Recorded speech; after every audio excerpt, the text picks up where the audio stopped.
Bonjour à toutes et à tous et bienvenue pour cette critique et analyse de The Witcher saison 1 sur Netflix. Comme je vous prépare ça en plein Noël depuis chez ma maman, et oui, ce sera uniquement en voix off, ce sera avec des tas de spoilers, mais si vous attendiez ma critique pour savoir si ça vaut le coup de regarder cette série, je dirais plutôt oui, sachant que ça ne plaira pas à tout le monde je pense, et que la série prendra peut-être un peu de temps pour vous apprivoiser ou inversement.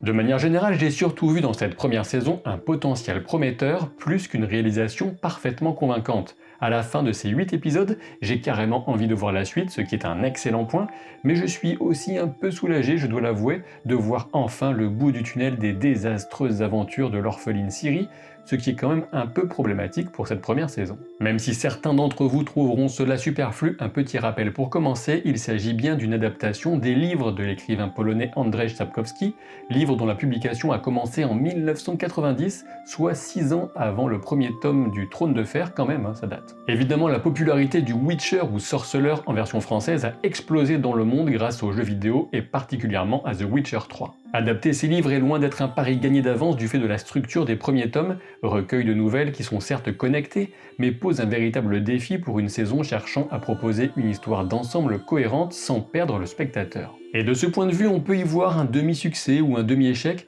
en fonction que vous voyez d'habitude le verre à moitié plein ou à moitié vide. Pour cette adaptation, la showrunner Lauren Schmidt-Isrich a fait deux choix majeurs. Le premier consiste à développer Geralt, Yennefer et Ciri en parallèle, et le second en découle forcément, puisqu'il s'agit de jongler entre un minimum de 3 époques différentes. Développer ces 3 personnages en venant notamment étoffer le passé de Yennefer me semble être une très bonne idée, mais dans la mise en pratique, si cela fonctionne pour la magicienne, c'est bien moins vrai pour Ciri, avec des passages qui manquent de souffle, d'enjeu et surtout de diversité, même si tout n'est pas à jeter dans le parcours de la jeune fille, bien évidemment. Pour ce qui est de la chronologie, les scénaristes ont fait le choix incompréhensible de la rendre opaque, comme s'il y avait un intérêt à deviner les indices pour la comprendre, comme s'il y avait un secret à découvrir, mais de secret il n'y en a aucun, juste un mélange d'époques entre les 3 personnages qui évoluent sur des laps de temps très différents. Mais avant de se prendre pour Westworld, encore faut-il donner un véritable sens narratif à la question du temps, et de ce point de vue, on dirait que The Witcher cherche à se donner un air intelligent en ne faisant qu'ajouter une couche de complexité totalement injustifiée. Dans une interview, la showrunner a expliqué avoir eu cette idée après avoir vu le film Dunkerque de Christopher Nolan. Le problème, c'est qu'elle n'a pas du tout repris la lisibilité du film à ce sujet. Attention toutefois, je reconnais qu'en soi, cette chronologie à 3 étages n'est pas hyper compliquée. Elle ne m'a pas gêné personnellement, mais c'est aussi parce que j'ai lu les 3 premiers livres et que je connais donc les grands traits de l'histoire. Et oui, il faut aussi penser à ceux qui découvrent totalement cet univers, et clairement, il ne semble pas très malin d'ajouter cette barrière supplémentaire qui peut gêner la compréhension et l'immersion. De manière générale, cette série ne prend pas du tout le spectateur par la main, ce que j'apprécie généralement car c'est la preuve qu'on respecte sa capacité d'attention et de compréhension. Pourtant, attention, respecter l'intelligence du spectateur c'est une chose, mais lui parler de détails d'un univers qu'il n'a même pas encore eu le temps de s'approprier, de découvrir, c'est prendre un gros risque de le perdre ou de l'ennuyer. Et cela, Game of Thrones l'avait parfaitement compris. Oui, forcément, je vais un peu évoquer Game of Thrones, même si l'ambiance est agréablement différente entre ces 2 séries.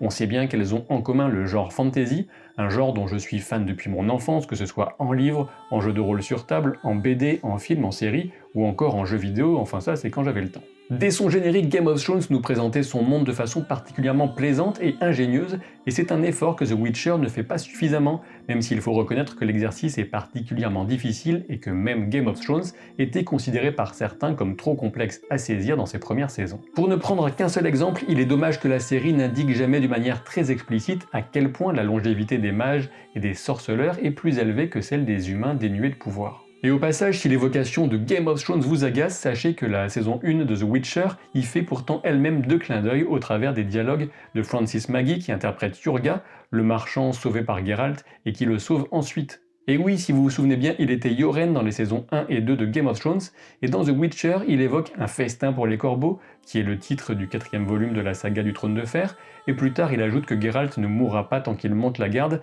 Not on my watch en VO, une référence à son rôle de garde de nuit dans Game of Thrones. Dans le rôle titre, et malgré tous ceux qui crachaient sur le choix initialement, Henry Cavill est pour moi excellent à tel point qu'il s'efface et que je voyais bien Geralt et presque plus l'acteur. De toute évidence, il est crédible dans l'action, et j'y reviendrai d'ailleurs en détail, mais surtout dans l'état d'esprit du personnage qui oscille entre solitaire désabusé et homme profondément altruiste au code d'honneur bien trempé. Je n'avais que peu de doutes concernant Yennefer et force est de constater qu'Anya Charlotra, du haut de ses 23 ans, est complètement à la hauteur du personnage, aussi crédible en bossu écrasé par le destin qu'en beauté fatale qui veut prendre sa revanche sur le monde entier. On sent aussi bien ses fêlures et sa peur du rejet affectif que sa malice et son ambition. Du côté de Ciri maintenant, c'est un peu plus nuancé. Je ne doute pas du potentiel de l'interprète Freya Allan, mais si cette saison est un édifice à 3 pieds, en termes d'écriture, celui de Ciri est bien moins solide que les deux autres. Et oui, on a étalé un peu artificiellement ses péripéties et au bout de quelques scènes, c'est bon, on a compris l'idée, celle d'une princesse qui découvre la rudesse du monde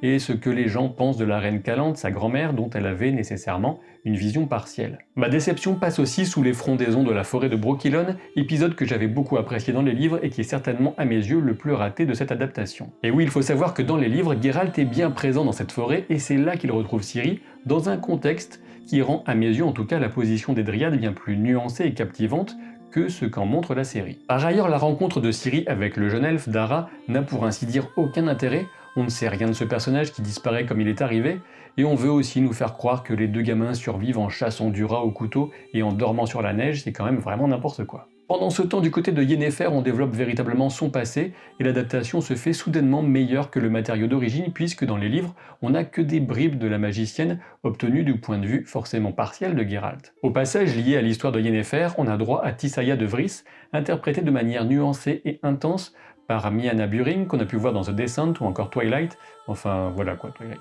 Je parlais donc de 3 pieds pour cette série, et quand 1 sur 3 est trop fragile, c'est tout l'équilibre qui s'en trouve menacé. On aurait pu éventuellement espérer que Jaskier soit une sorte de béquille pour prolonger cette métaphore, mais je ne sais toujours pas quoi penser du personnage. C'est à la fois une accumulation de clichés, exactement comme dans les livres d'ailleurs, mais aussi un bon contrepoint, c'est vrai, à Geralt, et une performance plutôt plaisante de son interprète Joey Batey. La dynamique est suffisante pour qu'on comprenne Geralt dans le dernier vœu quand il cherche absolument à sauver son ami, et aussi pour qu'on soit un peu attristé quand le sorceleur au cœur brisé reporte toute sa hargne sur le pauvre Jaskier dans l'épisode du dragon. De mon point de vue, ces chansons ont clairement un air trop moderne en décalage avec l'ambiance de l'univers, mais pourtant quelques paroles nous font sourire et surtout c'est l'occasion de confronter rumeurs et réalité, notamment autour de l'histoire des elfes du seigneur Filavandrel qui les ont capturés puis relâchés. Parmi les personnages secondaires, outre Tissaia, on remarque évidemment la reine Calante interprétée par Jodie May, dont le visage a dû vous marquer déjà, que ce soit dans Le Dernier des Mohicans, un film totalement sublimé par sa BO et ses interprètes, elle avait alors 17 ans seulement,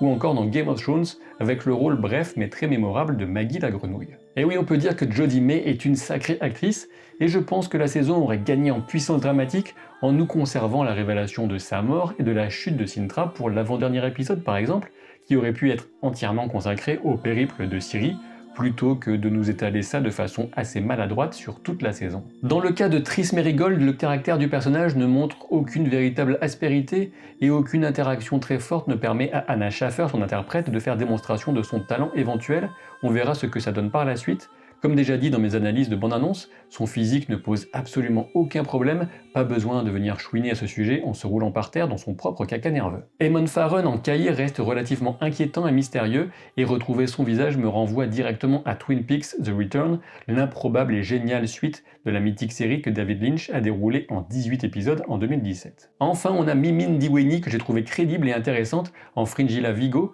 on a envie d'en savoir plus sur elle et sur Nilfgaard en général, et même remarque ici que pour Triss, si c'est pour regretter l'intégration d'acteurs noirs parce qu'il s'agit d'un univers imaginaire inspiré de mythes slaves, je vous invite à remettre sérieusement en question vos sensibilités personnelles et à réfléchir à la possibilité pour tout acteur d'accéder à un rôle de personnage fictif qui ne nécessite aucune exactitude historique. Le seul élément qui m'a un peu gêné dans l'apparence de certains acteurs, ce sont les oreilles des elfes, mais bon, il faut bien reconnaître que les elfes sont sans doute l'espèce non humaine la plus difficile à représenter à l'écran, sans donner l'impression d'un déguisement un peu débile. Impossible de demander à tout le monde d'avoir la grâce étrange et éthérée, un peu hors du monde, d'une Liv Tyler ou d'une Cate Blanchett. J'ai pu constater que certains reprochent un aspect cheap à la série, et même si personnellement je ne reprendrai pas ce terme de cheap, c'est un peu extrême, certaines scènes manquent de souffle en effet. D'après les informations disponibles, le budget est pourtant énorme puisqu'on parle d'environ 10 millions de dollars par épisode. À mes yeux, le manque d'ampleur se ressent surtout dans les scènes de bataille et le sac de Cintra. Et oui, la première bataille de Cintra contre Nilfgaard fait un peu de peine après le déluge visuel de Game of Thrones.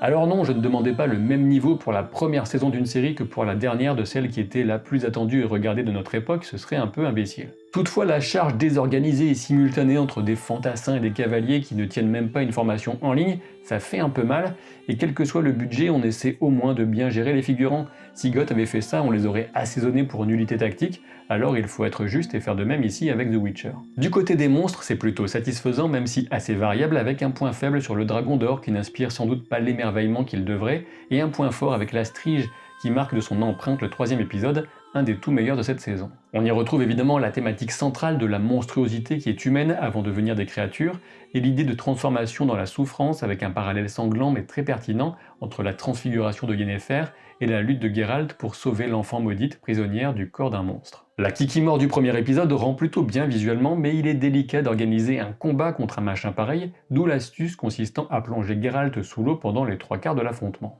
Puisqu'on parle de baston, restons-y avec des combats pour la plupart très réussis. J'ai quelques réserves, mais ne me croyez pas ingrat, oui les combats du Witcher sont excitants, et oui c'est vrai Henry Cavill qui les réalise tous en personne est vraiment bon dans l'action. Simplement 2 remarques à ce sujet, d'abord, on regrette quand même de voir les armures complètes, armures de plaque si vous voulez, ou de plate, toujours aussi mal gérées avec des gardes cuirassés tués d'un coup de taille, donc de tranchant, ce qui est totalement débile, puisque l'idée de telles armures c'est justement de forcer l'adversaire à y trouver un défaut, ce qu'on fait généralement de très près avec une attaque d'estoc, avec la pointe donc, au niveau de l'aisselle par exemple, du cou ou encore des yeux. Seconde remarque, je ne comprends pas la logique de vouloir rendre soudain Yennefer hyper forte à l'épée, c'est dans l'épisode du dragon, il aurait fallu pour le justifier nous montrer qu'elle a passé des années à s'entraîner malgré ses pouvoirs, ce qui me semble en désaccord total avec la psychologie du personnage. Pourquoi prendre de tels risques alors qu'elle tue facilement des soldats à distance durant la bataille du mont de Soden? Ceci dit, de bons combats ne font pas tout puisque l'épisode le plus décevant est sans doute de mon point de vue le premier malgré l'excellence des passes d'armes à Blaviken.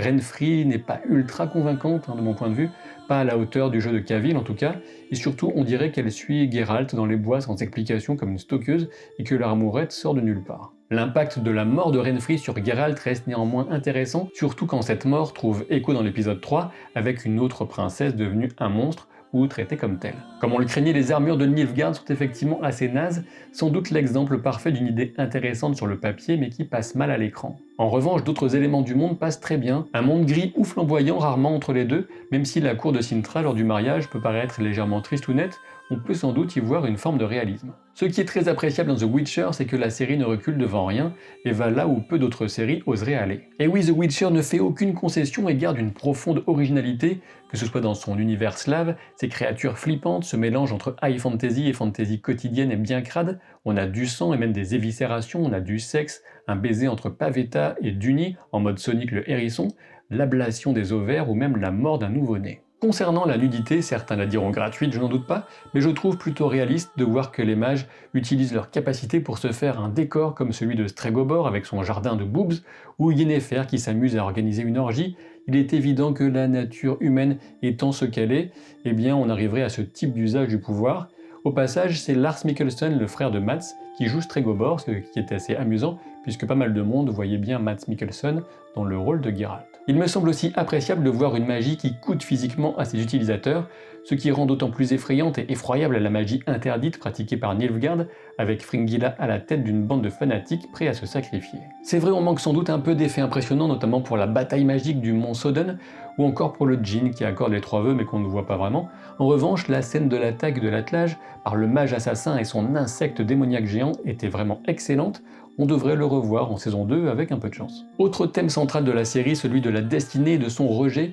Geralt a de nombreuses qualités, mais son entêtement à ne croire en rien sera finalement à l'origine de bien des calamités. Un petit mot sur les musiques qui souffrent forcément un peu de la comparaison avec l'incroyable bande originale du jeu The Witcher 3. Toutefois, il y a des airs très réussis, et il est dommage que certaines chansons soient reléguées en fin d'épisode, vous savez, pile quand Netflix veut absolument nous faire passer à la suite. Même si je serais loin de faire l'unanimité, je continue de penser qu'une telle série aurait vraiment bénéficié d'une diffusion hebdomadaire ou éventuellement de 2 épisodes par semaine à tout casser. Personnellement, je ne suis pas du tout fan du binge-watching, qui est un peu l'équivalent de mon point de vue de la trash food, où on se goinfre, on est content sur le coup, puis on passe vite à autre chose, en se sentant un peu mal après. Comme je l'ai déjà dit ici, et malgré mes quelques réserves sur cette première saison, j'ai vraiment hâte de voir la suite, puisqu'il y a quand même un gros potentiel, surtout qu'après on est plus sur une grosse histoire, plutôt que des nouvelles un petit peu éparpillées. Et si vous avez apprécié cette vidéo, n'oubliez pas de vous abonner à la chaîne si ce n'est pas encore le cas, de laisser un pouce en l'air, de me dire ce que vous avez pensé de votre côté du Witcher en commentaire.